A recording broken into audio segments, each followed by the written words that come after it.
मित्रांनो, आज आपण श्रावण बाळाची गोष्ट ऐकूया. संध्याकाळ होऊन अंधार दाटायला सुरुवात झाली होती, पण ते वृद्ध जोडपं स्वतःशीच गुंग होऊन बसलं होतं.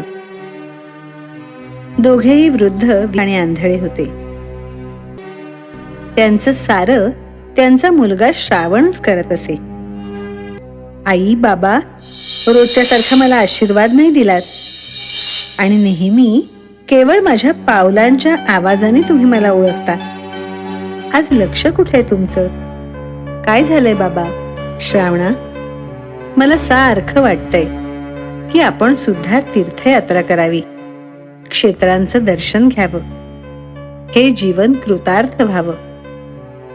अहो, तुम्ही म्हणता हे खरंय, पण आपण दोघे असे आंधळे, आपल्याने कसा शक्य आहे एवढा प्रवास? आपल्या आईवडिलांची तीर्थयात्रेची ती तीव्र इच्छा पाहून श्रावणाला भडभडून आलं. त्याचा गळा दाटून आला, डोळे पाण्याने भरले. आईच्या गळ्याला मिठी मारून तो भरल्या गळ्याने म्हणाला, आई, मी आहे ना, मी तुला तीर्थयात्रा घडवतो. रोजच्या व्यायामाने आणि आपल्या घरच्या कपिलेच्या दुधाने पुष्ट मजबूत झालेलं हे शरीर नुसतं काय चैन करण्यासाठी आहे काय? त्याचा उपयोग कधी होणार? तुम्हाला इच्छा झाली आणि मी ती पूर्ण केली नाही तर तुमचा पुत्र म्हणून घेण्याचा मला काय अधिकार आहे? व्यर्थ आहे माझं जीवन. मीच तुमचे हात पाय, मीच तुमचे डोळे. तुम्हाला मी मजबूत कावडीत बसवून खांद्यावरून घेऊन जाईन. बिलकुल घाबरू नका. प्रत्येक ठिकाणचं असं वर्णन करून मी तुम्हाला सांगीन की जणू तुम्ही स्वतःच पाहत आहात असं वाटेल. आई वडील नको नको म्हणत असताना सुद्धा श्रावण उत्साहाने तयारीला लागला.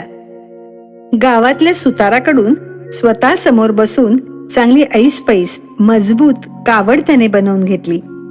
त्यात सावरीचा मऊ मऊ कापूस गोळा करून छानशी आसनं घातली. शुद्ध त्रयोदशीच्या दिवशी सूर्योदयाच्या पूर्वीच आई वडिलांची कावड खांद्यावर घेऊन श्रावण यात्रेला निघाला. कष्टाची जरा सुद्धा पर्वा न करता श्रावण आई वडिलांना कावडीत बसवून एका तीर्थावरून दुसऱ्या क्षेत्राला जात होता. वाट गर्द रानातून जात होती. संध्याकाळच्या सुमाराला सोयीची, स्वच्छ आणि सरोवराजवळची अशी जागा बघून श्रावणाने कावड खाली ठेवली.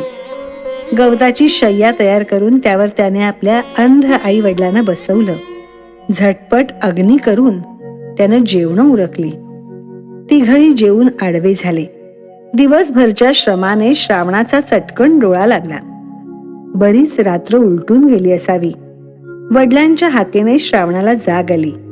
त्यांना की नाही पिण्यासाठी पाणी हवं होतं. राहू द्या हो, कशाला उठवता त्याला? पण वडिलांनी रात्रभर तहानेने तळमळत राहावं हे श्रावणाला पटणारं नव्हतं. तो तसाच उठला. थोड्याच अंतरावरच्या सरोवरावर पाणी आणण्यासाठी गेला. बुडबुड बुडबुड आवाज करत तो घागर भरून घेत होता. तेवढ्यात अयोध्येचा राजा दशरथ दिवसभर शिकारीसाठी रानोमाळ भटकत होता. त्याच्या सैन्याची आणि त्याची ताटातूट झाली होती. त्याच सरोवराच्या काठावर एका उंच झाडावर बसून धनुष्याला बाण लावून तो श्वापदाची वाट पाहत होता. सरोवराच्या दूरच्या टोकावरून हत्तीनं सोंडेत पाणी घ्यावं तसा बुडबुड बुडबुड असा अस्पष्ट आवाज त्याच्या कानाने टिपला. केवळ आवाजाने लक्षभेद करण्यात दशरथ महाराजांचा हात धरणारा कुणी नव्हता. डोळ्याचं पातं लवतं न लवतं तोच त्यांच्या धनुष्यातून शब्दवेधी बाण सुटला. आई ग, मेलो, आई ग! आर्त किंकाळी ऐकून महाराज दशरथ सरकले. पुढचा मागचा विचार न करता तेवढ्या उंचावरून त्यांनी खाली उडी टाकली. त्या आवाजाच्या दिशेने धावत सुटले. धुसर चांदण्यात समोरचं दृश्य पाहून त्यांची मतीच गुंग झाली. काळजाचा ठोका चुकला. त्यांनी सोडलेला लक्षवेधी बाण काळजात घुसून एक ब्राह्मण कुमार सरोवराच्या काठावर पडला होता. तशाही अवस्थेत त्याच्या हातातली कळशी सुटली नव्हती, ती लवणलीही नव्हती. झटकन पुढे होऊन त्याने बाण उपसून काढला. तोंडावर पाणी शिंपडून त्या ब्राह्मण कुमाराला त्यांनी शुद्धीवर आणलं. क्षीण डोळे उघडून त्या कुमाराने पाहिलं. तशा अवस्थेत सुद्धा त्यांनी आपल्या राजाला ओळखलं. लटपटत्या हाताने कशी बशी कळशी उचलण्याचा प्रयत्न करत तो म्हणाला, महाराज, मी अत्री कुलोत्पन्न श्रावण. थोड्याच अंतरावर वटवृक्षाखाली माझे आई वडील थांबले आहेत. दोघेही वृद्ध आणि अंध आहेत. ते तहानेने व्याकुळलेले आहेत. माझ्यावर उपकार करा, त्यांची तहान भागवा. ते दोघेही जण असहाय्य आहेत. माझ्याशिवाय त्यांचं कोणी नाही. माझा तर आता भरवसा नाही. महाराज, आता तुम्हीच त्यांचे पालक, त्यांचे श्रावण. आई आई हा. दशरथ महाराजांच्या कुशीतच श्रावणाने प्राण सोडले.